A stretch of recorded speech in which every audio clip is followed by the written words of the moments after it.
Bom, essa é a apresentação para o Simpósio de Aplicações Operacionais em Áreas de Defesa de 2024, do trabalho de título Improve Data Center Efficiency, a Combinatorial Optimization Framework for Resource Allocation. Eu sou o Thiago e eu vou iniciar a apresentação. A introdução deste trabalho segue o seguinte contexto. Imagine que a demanda crescente por dados e por serviços computacionais que as grandes empresas ofertam aos seus clientes demandem, de fato, muito recurso computacional. Esses recursos são concentrados em data centers, que basicamente são a infraestrutura de TI que permite que essas empresas ofertem esses serviços. Manter um data center é muito caro. As máquinas são caras, os fabricantes atualizam sempre a sua tecnologia, melhoram a performance. Esses produtos são ofertados com valores muito altos, além do custo de operação. Manter esses produtos, essas máquinas, né, esses grandes computadores em temperaturas controladas, com a devida manutenção, exige aí de fato grande dispêndio financeiro por parte das empresas. E isso levou as empresas a imaginarem estratégias onde possam reduzir seus custos de infraestrutura, e a cloud apareceu como essa solução por conta de suas soluções escaláveis e flexíveis. De fato, você paga por aquilo que você usa, e isso torna um grande atrativo para essas empresas. Duas empresas de mercado é público e conhecido que estão adotando essa estratégia, migrando o seu workload da infraestrutura on-premises para a cloud. O Banco Itaú e o Grupo Globo de Comunicações são bons exemplos.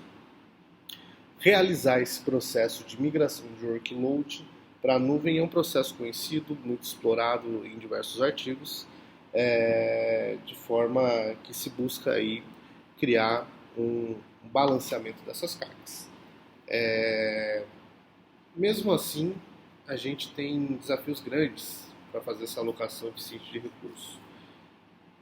O objetivo do nosso trabalho é um pouco diferente. A gente quer causar um desbalanceamento na infraestrutura on-premise, de forma que eu crio ociosidade de máquinas e essas máquinas sejam elegíveis a serem desligadas. Então, o objetivo de fato que a gente tem aqui é maximizar a desativação de máquinas, redistribuindo os processos entre elas para máquinas com capacidades disponíveis, de forma que permita aí a desativação de máquinas subutilizadas.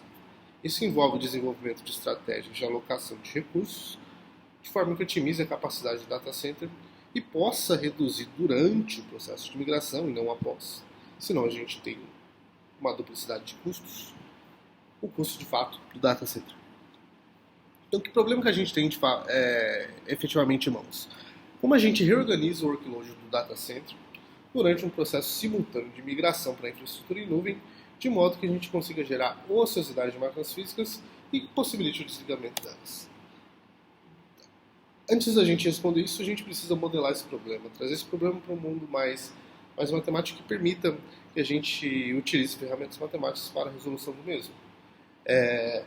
O problema é baseado na estrutura de Bin Packing Problem, problema de empacotamento, onde o objetivo é alocar itens dentro de bins com capacidades disponíveis. A forma como a gente modela os itens para esse problema são divididos em 3 categorias. A gente tem processos de baixa dependência, processos de demanda reprimida e processos críticos. De forma que a gente também tem máquinas com processos de baixa dependência e máquinas com processos críticos.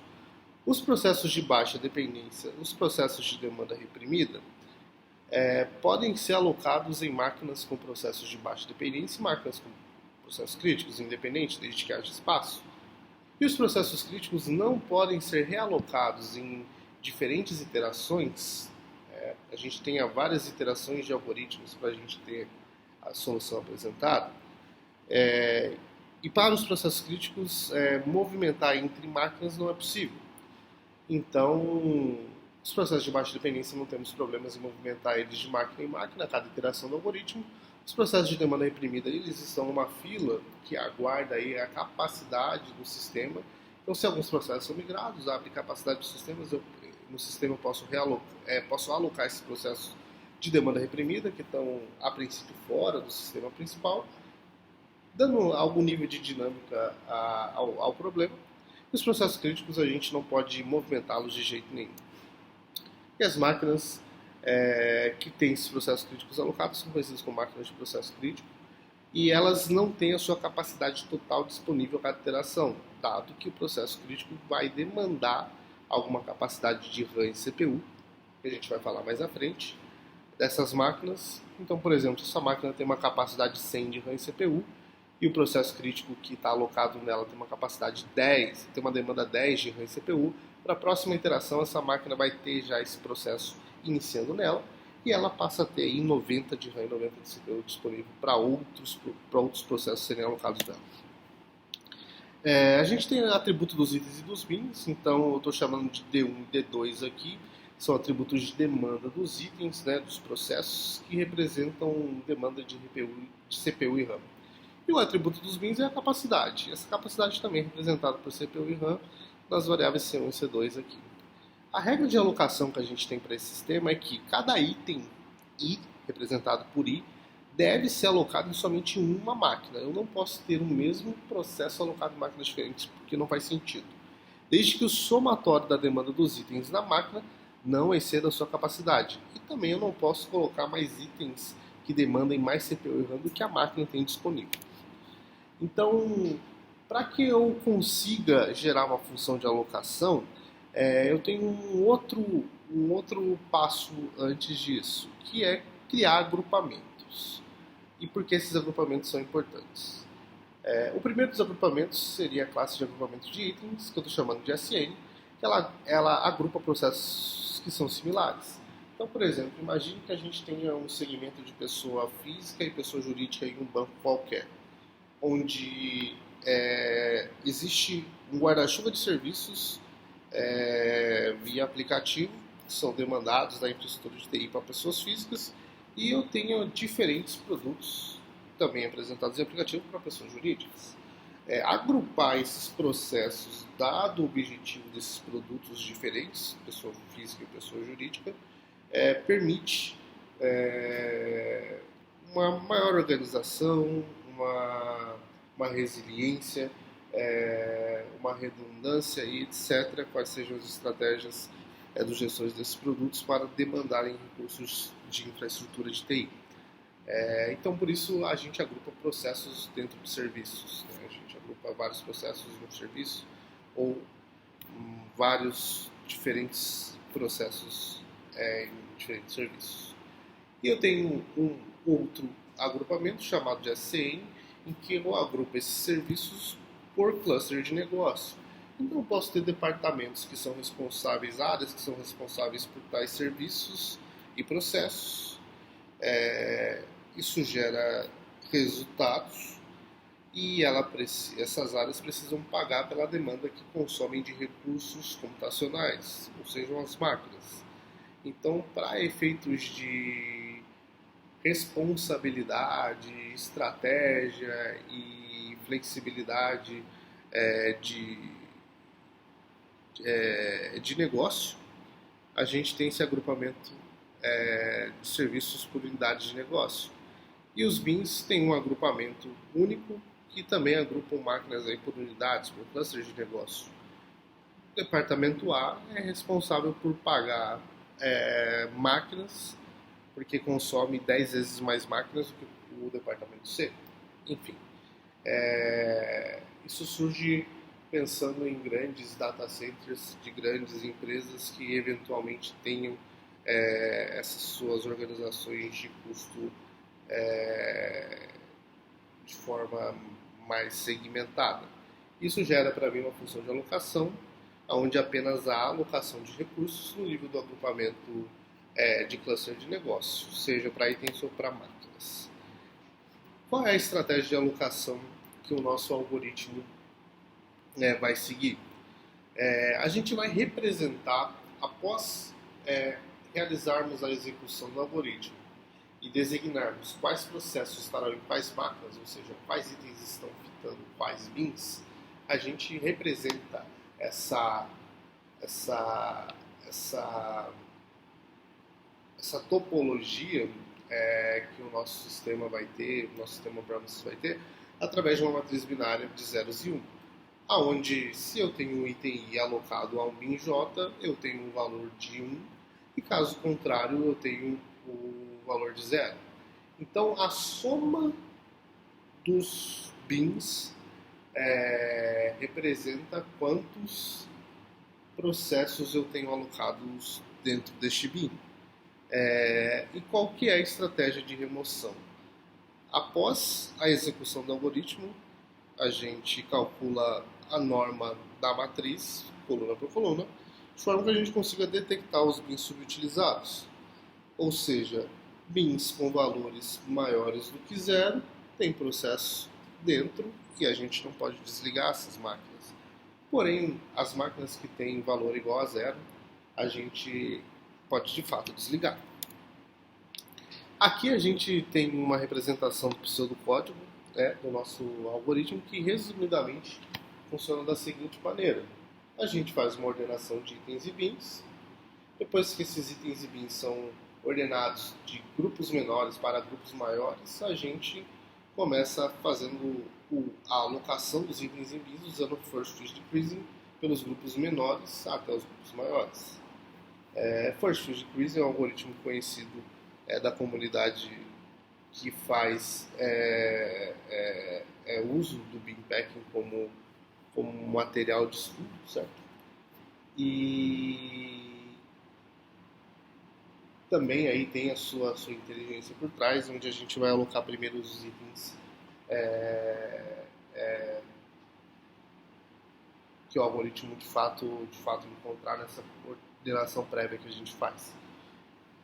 E a gente faz essa repetição até que todos os itens sejam alocados ou que de fato a gente não tenha mais espaço. Esse looping é parcialmente interrompido até que o processo de migração libere mais processos, ou seja, tem um processo de migração correndo em paralelo a esse processo de descomissionamento, e esse processo de migração ele vai transferir alguns processos para na nuvem, e isso gera de fato mais espaço para a gente dentro do nosso sistema. Então a gente demanda menos capacidade das máquinas, o que permite a gente fazer uma nova alocação e a gente tem N possibilidades combinatórias de sugerir aí, novas combinações entre itens e bins. A tabela que a gente gera, por exemplo, então eu consigo identificar aquele SCN representando o cluster de negócios na primeira coluna, os serviços que representam o agrupamento SN na segunda coluna, o ID representando os itens, os bins sendo representados logo em seguida, e eu tenho aí um saldo sobre RAM e CPU. Então, o que esse saldo representa? Quanto de espaço sobrou no bin depois de determinada alocação. Então, eu posso ter bin que zere seus valores de RAM e CPU no saldo, não caiba mais nenhum processo, ou que após a alocação de processos, eu tenho máquinas em que reste alguma capacidade, mas eu tenho processos que demandem mais do que essa capacidade que sobrou. A análise de complexidade que a gente tem do algoritmo traz à tona aí de o que a gente espera de algoritmos combinatórios. Quanto maior o nosso número de objetos, de iterações, a gente eventualmente vai lidar com cenários de maior complexidade computacional, que significa ter um custo computacional aí mais elevado em relação a tempo de processamento para a resolução do problema. Então, a complexidade total do nosso algoritmo é dado por O(n) log de n mais O m log de m mais O n de m. Isso lembrando da ordenação de itens, da ordenação de bins e da alocação que a gente usa pela heurística de First Field Decreasing. E qual o fator dominante aqui na nossa análise de complexidade é que se n e m forem grandes, então eles vão ditar aí qual é o tamanho ou tipo da complexidade que a gente vai ter. Os resultados que a gente tem aqui, eu tenho 4 datasets. Cada linha nessa tabela de tempo médio representa a primeira datasets pequenos, toy problems, enfim. A segunda representa datasets médios. A terceira representa datasets de médio para grandes. E a quarta representa datasets muito grandes. A gente tem uma piora no tempo de resolução da primeira iteração, que é a maior iteração que a gente tem para cada um dos cenários, como a gente pode observar na tabela. E a gente tem um gráfico normalizado sobre qual é a rampa de piora desse tempo médio que a gente tem por experimento, ou seja, por conjunto de dado que represente o nosso sistema. Então, os desafios que a gente encontra são basicamente no tempo de execução elevado em grandes datasets. E os grandes datasets representam grandes datacenters, que são de fato o que trazem complexidade operacional, estratégica para as empresas, e que isso torne então um evento que demande aí um algoritmo que a gente esteja propondo, seja capaz de identificar e sugerir remoção de máquinas no processo de migração de on-premises para a nuvem. Só que esses processos que demoram muito em um ambiente dinâmico das empresas, isso acaba gerando aí alguns problemas de decisão. A gente pode extrapolar tudo que a gente viu aqui para um exemplo e um cenário onde a gente tem algum sistema crítico, como controle de tráfego aéreo, e a gente não possa desligar esse sistema, mas a gente pretende talvez renová-lo, talvez ampliá-lo, e isso pode ser feito numa estratégia onde a gente indique como realocar workload para manter um funcionamento mínimo desse sistema, enquanto se trocam máquinas ou se ajustam máquinas, ou enfim, se mude de infraestrutura, talvez se esse for o caso, e não deixamos o valor entregue pelo sistema, no caso de controle de tráfego aéreo, desligado, né? o que de fato não ficamos no escuro nesse caso. Então, qual o grande problema de se fazer isso em grandes infraestruturas como nesse caso? Podemos demorar muito para reagir, e essa demora para reagir para uma indicação de máquinas que podemos desligar através de uma realocação de recursos, isso possa gerar algum risco operacional para a entrega de valor sugerido. Então, o que a gente conclui com o trabalho é que a gente consegue contribuir ofertando um algoritmo de alocação de recursos para um cenário de migração de workload entre infraestruturas, né? No caso on-premises e nuvem foi o alvo do estudo, mas não está limitado a, onde a gente seja capaz de identificar e sugerir máquinas físicas que podem ser desligadas ou movidas do data center. Isso tem impacto nos custos, certo? A gente consegue reduzir o custo durante o processo, evitando um problema de bolha de custos, onde temos que pagar por duas infraestruturas ao mesmo tempo. E para trabalhos futuros, a indicação aqui, o que sugerimos é que sejam exploradas soluções dinâmicas em tempo real. A gente sabe que no mundo real, com dinâmica real, a gente não só tem dados entrando e saindo, como a gente tem dados sendo editados. Dados editados implicam uma mudança de tamanho, de demanda de CPU e RAM. A gente pode ter casos também onde esses dados sejam apagados e outros inseridos com valores de demandas diferentes. E também considerar casos onde uma estratégia multi-cloud ou multiplataforma, seja ela qual for, de infraestrutura, seja colocada em jogo para que se faça uma migração. E isso precisa ser feito com cuidado para que você não tenha agrupamentos de serviços em diferentes plataformas e isso possa causar algum problema operacional ao se fazer algum movimento em uma, você derrubar a execução de um serviço em outro. Bom, esse é o trabalho que a gente tinha para apresentar. Muito obrigado.